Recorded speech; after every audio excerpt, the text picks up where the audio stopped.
Hi hello, ಹೇಗಿದ್ದೀರಾ? ಎಲ್ಲರೂ ಚೆನ್ನಾಗಿದ್ದೀರಾ ಅನ್ಕೋತೀನಿ. ನಾನು ಕೂಡ ಸೂಪರ್ ಆಗಿದ್ದೀನಿ.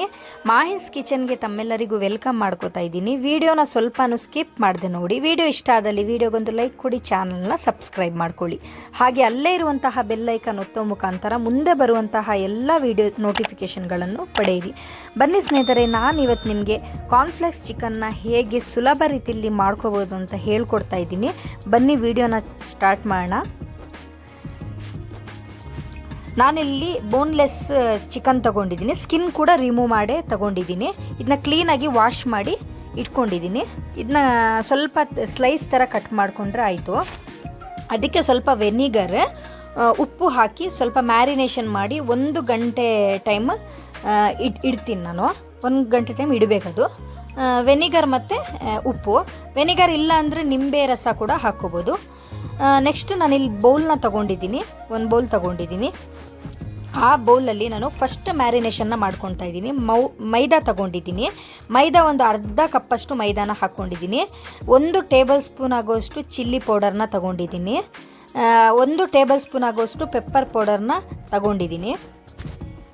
ಇದು ನಿಮಗೆ ಗಾರ್ಲಿಕ್ ಪೌಡರ್ ಆರಾಮಾಗಿ ಮಾರ್ಕೆಟಲ್ಲಿ ಸಿಗುತ್ತೆ. ಗಾರ್ಲಿಕ್ ಪೌಡರ್ 1 ಟೇಬಲ್ ಸ್ಪೂನ್ ಆಗೋಷ್ಟು ನಾನಿಲ್ಲಿ ಹಾಕಿದ್ದೀನಿ. ಉಪ್ಪು ರುಚಿಗೆ ತಕ್ಕಷ್ಟು ಉಪ್ಪು ನಾನೊಂದು ಅರ್ಧ ಟೇಬಲ್ ಸ್ಪೂನ್ ಅಷ್ಟು ಹಾಕಿದ್ದೀನಿ. ಇಲ್ಲಿ ನೋಡಿ ಆ್ಯಡ್ ಮಾಡ್ಕೋಬೋದು. ಇದನ್ನ ಕ್ಲೀನಾಗಿ ಮಿಕ್ಸ್ ಮಾಡಬೇಕು. ಮಿಕ್ಸ್ ಮಾಡಿ ಇದನ್ನ ಫಸ್ಟ್ ಮ್ಯಾರಿನೇಷನ್ನ ಸೈಡಿಗೆ ಇಟ್ಕೋಬೇಕು. ಈಗ ಸೆಕೆಂಡ್, ನಾನಿಲ್ಲಿ ಕಾರ್ನ್ಫ್ಲೇಕ್ಸ್ನ ತೊಗೊಂಡಿದ್ದೀನಿ.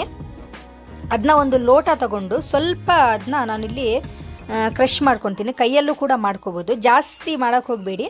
ಸ್ವಲ್ಪ ಒಂದು ಅರ್ಧ ಪೀಸ್ ಆಗೋಷ್ಟಾದರೆ ಸಾಕು. ಈ ಥರ ಸ್ವಲ್ಪ ಮಾಡಿಕೊಂಡು ಸೈಡಿಗೆ ತೆಗೆದಿಟ್ಕೊಂಡು ಒಂದು ಬೌಲಲ್ಲಿ ಹಾಕಿ ತಗೋತಾ ಇದ್ದೀನಿ ಕಾರ್ನ್ಫ್ಲೇಕ್ಸ್ನ. ಅದಕ್ಕೆ ಉಪ್ಪು ಮತ್ತು ನಾನಿಲ್ಲಿ ಉಪ್ಪನ್ನ ಹಾಕ್ತಾಯಿದ್ದೀನಿ ಈ ಮ್ಯಾರಿನೇಷನಿಗೆ. ಇದು ಸೆಕೆಂಡ್ ಮ್ಯಾರಿನೇಷನ್. ಬ್ರೆಡ್ ಕ್ರಮ್ಸ್, ಇದು ಹೋಮ್ ಮೇಡ್ ಬ್ರೆಡ್ ಕ್ರಮ್ಸ್. ನನ್ನ ವೀಡಿಯೋದಲ್ಲಿ ನೀವು ನೋಡಿರ್ಬೋದು. ಒಂದು 3-4 ಟೇಬಲ್ ಸ್ಪೂನ್ ಆಗೋಷ್ಟು ಬ್ರೆಡ್ ಕ್ರಮ್ಸ್ನ ತೊಗೊಂಡಿದ್ದೀನಿ.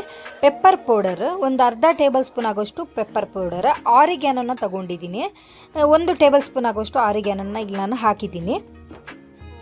ಕೊತ್ತಂಬರಿ ಸೊಪ್ಪು ಒಂದು ಅರ್ಧ ಕಪ್ಪಷ್ಟು, ಒಂದು ಮುಷ್ಟಿಯಷ್ಟು ಕೊತ್ತಂಬರಿ ಸೊಪ್ಪನ್ನ ನಾನು ಚಿಕ್ಕದಾಗಿ ಚಾಪ್ ಮಾಡಿಕೊಂಡು ಹಾಕ್ತಾ ಇದ್ದೀನಿ. ಇದು ಸೆಕೆಂಡ್ ಮ್ಯಾರಿನೇಷನ್. ಇದನ್ನೆಲ್ಲ ಕ್ಲೀನಾಗಿ ಮಿಕ್ಸ್ ಮಾಡಿಕೊಂಡು ಸೈಡಿಗೆ ತೆಗೆದಿಟ್ಕೊತಾ ಇದ್ದೀನಿ. ನೆಕ್ಸ್ಟ್ ಒಂದು ಪ್ಲೇಟ್ನ ತಗೊಂಡಿದ್ದೀನಿ. ಅದಕ್ಕೆ ಒಂದು ಮೊಟ್ಟೆನ ಹಾಕ್ತಾ ಇದ್ದೀನಿ. ಆ ಮೊಟ್ಟೆಗೆ ಸ್ವಲ್ಪ ಪೆಪ್ಪರ್ ಪೌಡರ್ ಹಾಕಿ ನಾನು ಕ್ಲೀನಾಗಿ ಬೀಟ್ ಮಾಡ್ಕೊತಾ ಇದ್ದೀನಿ.